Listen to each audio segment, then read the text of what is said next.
আগামী 12 ফেব্রুয়ারি অনুষ্ঠিত হতে যাচ্ছে ত্রয়োদশ জাতীয় সংসদ নির্বাচন। এই নির্বাচনকে ঘিরে শহর থেকে গ্রাম প্রতিটি জায়গায় চায়ের দোকান, হাট বাজার সকল জায়গায় সাধারণ জনগণ নির্বাচনী আলোচনায় মেতেছেন।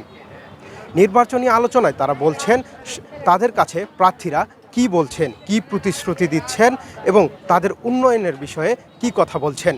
আমরা জানব সাধারণ মানুষের কথা, তারা কি বলছেন, তাদের চাওয়া পাওয়া কী এবং প্রার্থীরা তাদের কাছে এসে কি কি প্রতিশ্রুতি দিচ্ছেন। চলুন জেনে আসি সাধারণ মানুষের কাছ থেকেই। আমাদেরকে এখানে প্রার্থী সবাই আসা প্রতিনিধি যে আমাদের হজুরিপাড়া ইউনিয়নের মেডিকেল উন্নয়ন, কলেজ, মাদ্রাসা, রাস্তাঘাট, এলাকা যা ভিতরে যেগুলো রাস্তাঘাট সমস্যা আছে ওগুলো সব সারিয়ে দিবে।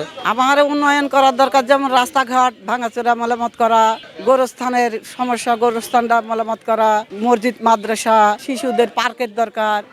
ভোট যখন চাইতে আসে তখন মেলা কিছুই বলে যে আমুক দেবো সমুক দেবো, কিছুই দেয় না। আমরা সাধারণ পাবলিক আমরা বলি যে ভাই আমার এই জিনিসের দরকার, এই জিনিসের দরকার হয় না। এখানে নিম্বার চেয়ারম্যানরা থাকে, তারাও কিছু করে না। ভোট চাইছে ধরেন এখন দিব আমরা ধরেন দেশে ধরেন শান্তিভাবে চলতে পারবো, এটাই ধরেন আমরা চাই, তাছাড়া আর কি চাই।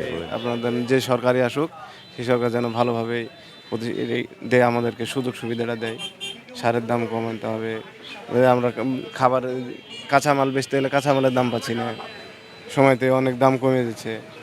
এটা আমরা চাই যেন যে সরকারি আসে সেই সরকারি যেন ভালোভাবে সব জিনিসের মেনটেন করে।